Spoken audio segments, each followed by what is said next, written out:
আপনারা যদি দিনের কাজে এগিয়ে আসেন তাহলে আমাদের সমাজ সংস্কার হবে ইনশাল্লাহ। আমাদের সমাজে নেশাখোর, গাঁজাখোর, খারাপ মানুষ মাথাচাড়া দিয়ে উঠতে পারবে না। আমরা যদি সমাজে ভালো কাজ করি, যদি ন্যায়ের পথে থাকি, তাহলে সমাজে যারা খারাপ আছে, যারা অশ্লীল কাজ করে, যারা মানুষের উপর জুলুম করে, তারা এসব সাহস পাবে না। কিন্তু আপনারা যদি ইসলামের পথে না থাকেন তাহলে আমার মতো একজন আরাফাতকে ধরে আছাড় মারবে। আসসালামু আলাইকুম ওয়া রাহমাতুল্লাহ।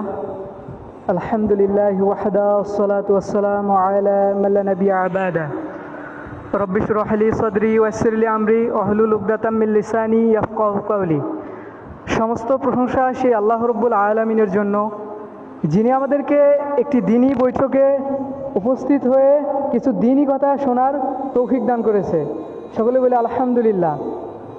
শান্তি বর্ষিত হোক প্রিয় নবী হযরত মুহাম্মদ সাল্লাল্লাহু আলাইহি ওয়াসাল্লামের উপর, যার জীবনে রয়েছে আমাদের জন্য উত্তম আদর্শ, যাকে ফলো করলে আমরা দুনিয়াতেও সফল হব এবং পরকালেও সফল হব ইনশাআল্লাহ। তো আল্লাহ রাব্বুল আলামিন সূরা 3-এর 4 নম্বর আয়াতে বলতেছেন, লাকাদ খলাকনাল ইনসানা ফি আহসানি তাকওয়িম। আমি মানুষকে সৃষ্টি করেছি সর্বোত্তম আকৃতিতে। এবং আল্লাহ রাব্বুল আলামিন সূরা ইসরার 70 নম্বর আয়াতে বলতেছেন, আমি আদম সন্তানকে সম্মানিত করেছি এবং তাদেরকে জলে স্থলে বাহন দান করেছি এবং তাদেরকে দিয়েছি উত্তম রিজিক। আল্লাহ রাব্বুল আলামিন আমাদেরকে এত সুন্দর আকৃতি দিয়ে এবং এত সম্মান দিয়ে এবং উত্তম রিজিক দিয়ে আল্লাহ রাব্বুল আলামিন আমাদের কী জন্য তৈরি করলেন? টিকটক চালানোর জন্য, নাকি সারাদিন দোকানে আড্ডা দেওয়ার জন্য, নাকি ঘুষ খাওয়ার জন্য, সুদ খাওয়ার জন্য, অবৈধ সম্পদ করে এই দুনিয়াটাকে ভোগ করার জন্য? আল্লাহ কি আমাদেরকে এই জন্য সৃষ্টি করেছেন? তো আল্লাহ রাব্বুল আলামিন আমাদের উত্তম আকৃতি, এত সম্মান, উত্তম রিজিক আল্লাহ রাব্বুল আলামিন কী জন্য আমাদের দিলেন, কী জন্য সৃষ্টি করলেন? এর উত্তরে আল্লাহ রাব্বুল আলামিন সূরা জারিয়াতের 56 নম্বর আয়াতে বলতেছেন, ওমা খলাকতুল জিন্না ওয়াল ইনসা ইল্লা লিয়াবুদুন। আমি মানুষ এবং জিন জাতিকে সৃষ্টি করেছি শুধুমাত্র আমার ইবাদত করার জন্য, আমার দাসত্ব করার জন্য, আমার গোলামি করার জন্য। টিকটক চালানোর জন্য না, সারাদিন রিলস চালানোর জন্য না, অবৈধ কাজ করানোর জন্য না, সুদ খাওয়ার জন্য না, ঘুষ খাওয়ার জন্য না। আল্লাহ রাব্বুল আলামিন আমাদেরকে সৃষ্টি করেছেন এইরকম দ্বীনি কাজ করার জন্য। আমরা আজকে যে এই দ্বীনি কাজে যে আসছি, আল্লাহ রাব্বুল আলামিন মূলত আমাদের সৃষ্টি করেছেন এই দ্বীনি কাজগুলো করার জন্য, মানে শুধুমাত্র তার ইবাদত করার জন্য। তো এখন আপনার মনে প্রশ্ন আসতে পারে যে আমরা কি শুধু দ্বীনি কাজই করব, খাবো না, ঘুরবো না, মানুষের সঙ্গে কথা বলবো না? আসলে কথা হচ্ছে আমাদের জীবনের প্রত্যেকটা কাজকর্মকে আমরা ইবাদতে পরিণত করতে পারবো। কিভাবে আপনি বলতে পারেন? এই যে ধরেন আমরা মসজিদে যে ঢুকছি, এই ঢোকার পদ্ধতিটা যদি আমরা রাসূল সাল্লাল্লাহু আলাইহি সাল্লামের পদ্ধতি অনুসরণ করি এবং আমাদের যদি নিয়ত থাকে যে আমরা এখানে দ্বীনি কাজ করার জন্য আসছি, তো এইটাই মূলত হচ্ছে ইবাদত। মানে আমাদের জীবনে, আমাদের সার্বিক জীবনের প্রত্যেকটা কাজকর্মেই যদি আমরা রাসূল সাল্লাল্লাহু আলাইহি সাল্লামকে ফলো করতে পারি, তাহলে এইটাই মূলত হচ্ছে আমাদের জন্য ইবাদত। একটা মুসলিম ভাইয়ের সঙ্গে আমাদের সকালবেলা বা বিকেলবেলা বা যে কোনো সময় দেখা হলো, আমরা তাকে প্রথমে সালাম বিনিময় করলাম, তার সাথে উত্তম আচরণ করলাম, যদি সে কোনো সমস্যায় থাকে তাকে ভালো পরামর্শ দিলাম। এই ধরনের ভালো কাজগুলো তো মূলত যেগুলো রাসূল সাল্লাল্লাহু আলাইহি সাল্লাম আমাদের করার নির্দেশ দিয়েছেন, এগুলো মূলত আমাদের জীবনে প্রয়োগ করাকেই মূলত ইবাদত বলে। এজন্য আপনি যে খাবেন, আপনার খাওয়ার পদ্ধতিটা যদি রাসূল সাল্লাল্লাহু আলাইহি ওয়াসাল্লামের পদ্ধতিতে হয়, তাহলে এটাও আপনার জন্য ইবাদত। আপনি যে পোশাকটা গায়ে পরবেন, এটাও যদি রাসূল সাল্লাল্লাহু আলাইহি ওয়াসাল্লামের পদ্ধতিতে হয়, তাহলে এটাও মূলত ইবাদত। তাহলে দেখুন আল্লাহ রাব্বুল আলামিন সূরা জারিয়াতের 56 নম্বর আয়াতে বলতেছেন, আমি তোমাদেরকে সৃষ্টি করেছি আমার ইবাদত করার জন্য, আমার দাসত্ব করার জন্য।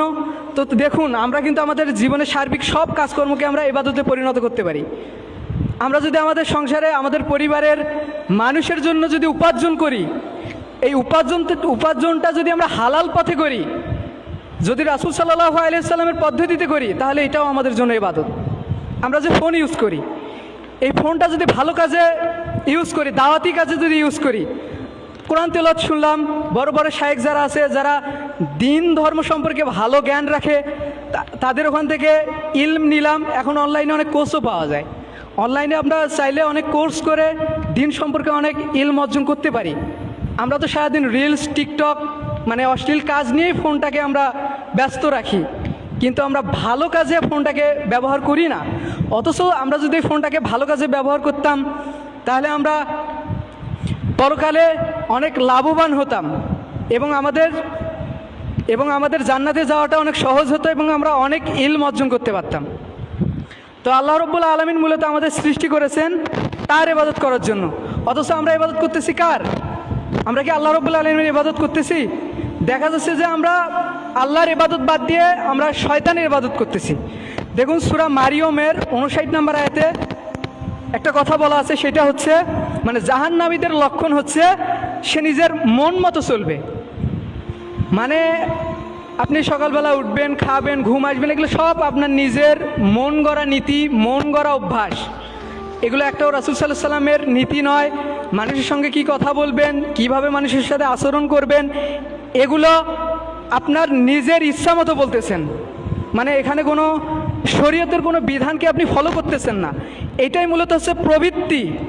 আপনার মন চাচ্ছে যে একটু গান শুনি, এই গানটা শুনতেছেন, এটাও মূলত হচ্ছে প্রবৃত্তি, মানে নিজের মন মতো চলা।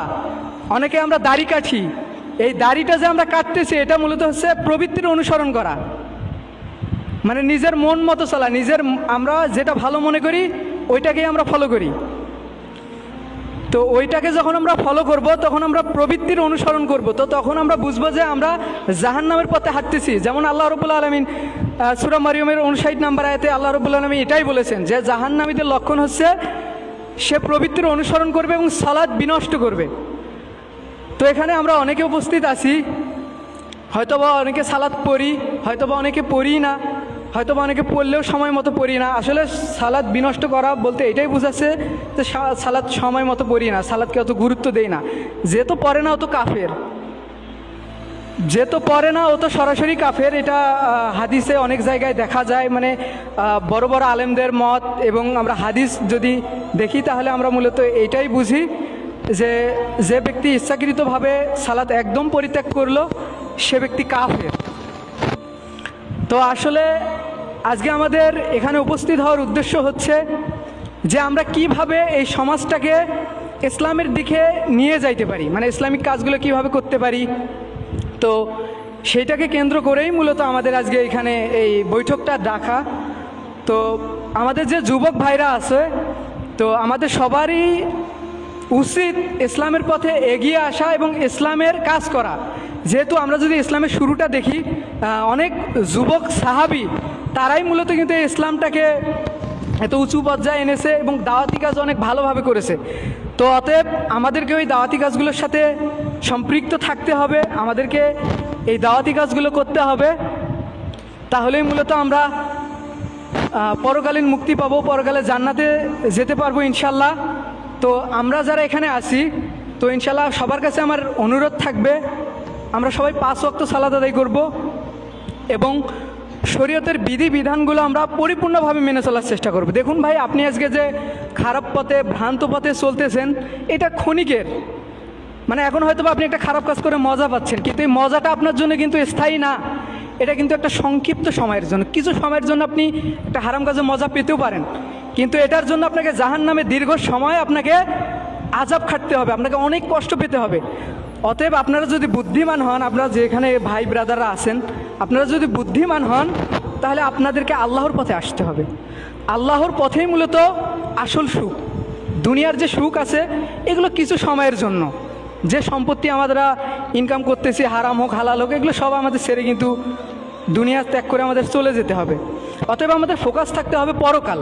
দুনিয়াতে চলবো, হালাল যতটুকু পারবো অতটুকু নিব এবং ইসলামের পথে ব্যয় করব, ইসলামের পথে থাকার চেষ্টা করব ইনশাল্লাহ। তো সবার কাছে অনুরোধ থাকবে, আপনারা এই সব দিনই বৈঠকে যদি ডাক পান আপনারা চলে আসবেন এবং দিনই ইলম অর্জন করার চেষ্টা করবেন। যদি আপনি ইলম না অর্জন করেন তাহলে কিন্তু আপনারা এই বৈঠকের মানে, পরকাল কি, জান্নাত কি, এগুলো কিছুই বুঝতে পারবেন না। আপনি যখন ইলম অর্জন করবেন তখন আপনার নিজের ভিতরে একটা ঈমান তৈরি হবে, একটা ইসলামের প্রতি ভালোবাসা তৈরি হবে। রাসূল সাল্লাল্লাহু আলাইহি সাল্লামের জন্য তখন আপনার জীবন দিতেও মানে কোনো দ্বিধা হবে না, কষ্ট হবে না, আফসোস হবে না, মানে সবসময় আপনার ঈমানটা তাজা থাকবে। এর জন্য আপনাকে ইলম অর্জন করতে হবে এবং সালাতের সাথে সংযুক্ত থাকতে হবে এবং আলেম ওলামাদের সাথে ভালো সম্পর্ক রাখতে হবে এবং এইসব মজলিসে আসতে হবে। দিনই কাজ কিভাবে এগিয়ে নিয়ে যাওয়া যায়, কিভাবে নিজেকে সংশোধন করা যায়, সমাজ সংশোধন করা যায়, এগুলো কাজের প্রতি আমাদের সময় ব্যয় করতে হবে। আগে নিজেকে সংশোধন করতে হবে। তো আমি সবার কাছে অনুরোধ করতেছি, আপনারা প্রত্যেকে এই রকম দিনই বৈঠকে ডাক পেলে ইনশাল্লাহ আসবেন তো? আসবেন তো? কে কে আসবেন হাত তোলেন দেখি। ইনশাল্লাহ আসবেন তো? ইনশাল্লাহ। আমি সবার কাছে অনুরোধ রাখবো, আপনারা যদি দিনের কাজে এগিয়ে আসেন তাহলে আমাদের সমাজ সংস্কার হবে ইনশাল্লাহ। আমাদের সমাজে নেশাখোর, গাঁজাখোর, খারাপ মানুষ মাথাচাড়া দিয়ে উঠতে পারবে না। আমরা যদি সমাজে ভালো কাজ করি, যদি ন্যায়ের পথে থাকি, তাহলে সমাজে যারা খারাপ আছে, যারা অশ্লীল কাজ করে, যারা মানুষের উপর জুলুম করে, তারা এইসব সাহস পাবে না। কিন্তু আপনারা যদি ইসলামের পথে না থাকেন, তাহলে আমার মতো একজন আরাফাতকে ধরে আছাড় মারবে, তারা ভয় পাবে না। যখন আপনারা সবাই থাকবেন, একটা দিনই একটা স্ট্রং একটা কমিউনিটি থাকবে, একটা দল থাকবে, তো আমরা যে কোনো অন্যায়ের মোকাবেলা আমরা একসঙ্গে করতে পারবো। তখন সমাজে আমাদের জন্য একটা গ্রহণযোগ্যতা তৈরি হবে ইনশাল্লাহ, এবং আমাদের দাওয়াতি কাজটা খুব ভালোভাবে চলবে ইনশাল্লাহ। তো আসলে আমার সময় সংক্ষিপ্ত, আমার সময় শেষ হয়ে গেছে। ভাবলাম যে 10 মিনিট কথা বলতে পারবো কিনা, তো দেখতেছি কথা শেষই হচ্ছে না। তো যাক, আমি আপনাদের কাছে সবার কাছে অনুরোধ করব, আপনারা ইনশাল্লাহ এসব দাওয়াতি কাজে আসবেন এবং এই দুনিয়ার এইসব অশ্লীল কাজে, এইসব খারাপ কাজে, এসব পিছিয়ে দৌড়াবেন না ইনশাল্লাহ। তো আজকে আমার সংক্ষিপ্ত কথা এখানেই শেষ করলাম। আসসালামু আলাইকুম ওয়া রাহমাতুল্লাহ।